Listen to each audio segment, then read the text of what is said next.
Alex was a small-town boy from the South. Jimmy Stewart was a small-town boy from Indiana, Pennsylvania.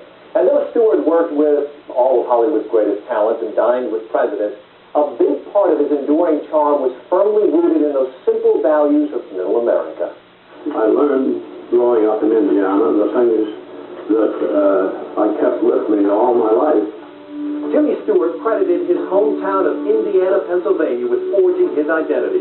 Born in 1908, he was the only son of Alexander and Elizabeth Stewart. His father ran the town's hardware store, and Jimmy said his honest work ethic stuck with him forever. This is where I sort of made up my mind about certain things, about hard work being worth it, about community spirit, about the importance of the family. After graduating from Princeton University, Stewart returned to Indiana to tell his parents he wanted to become an actor. As he told us in his very first interview with Entertainment Tonight, he said they were completely shocked. When I went home and told them that I was going to do that, everybody reached for a chair. My mother thought it was fine. My father, he wasn't sure.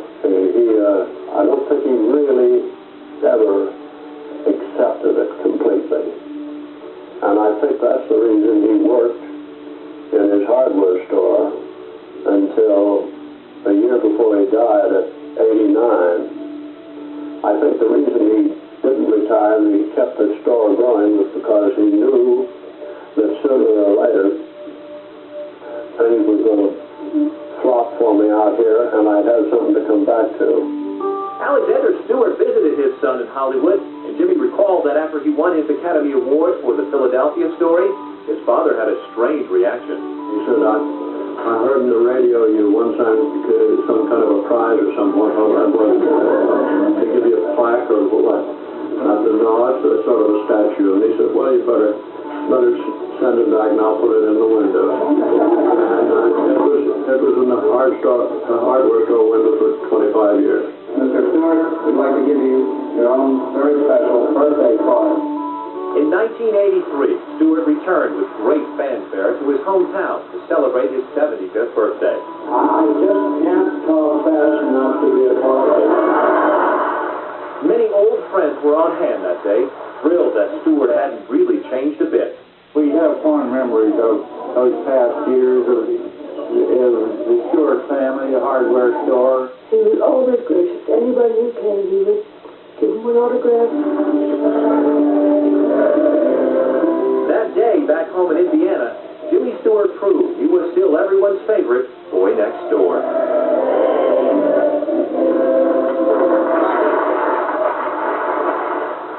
An AMC special return to Jimmy Stewart's hometown in Pennsylvania will air tomorrow night as part of its 24-hour film tribute to Stewart.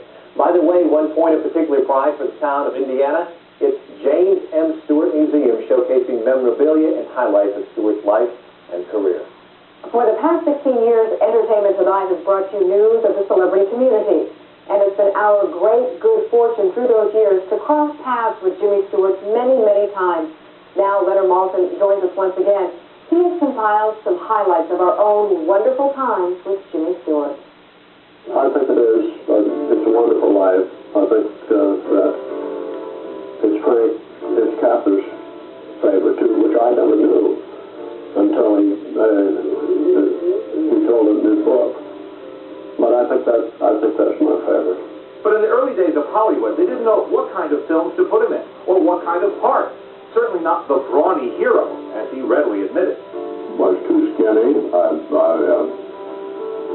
hemmed and hawed too much. I wasn't sort of the hero, lover boy, whatever type. I really don't know. So he and his pal Henry Fonda tried to bulk up. Somebody told us that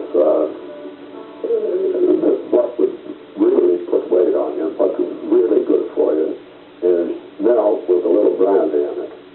And we started this in the morning. The fluid in the glass started getting darker and darker. And by about 10:30, 11 o'clock, Fonda and I were in no shape for anything. But I wondered, what was it that allowed him to remain so down to earth after so many years of fame congratulations. Where do you think this kept you anchored down to earth? Well, she's not here. I guess she's hasn't come down from Europe. My wife, Gloria.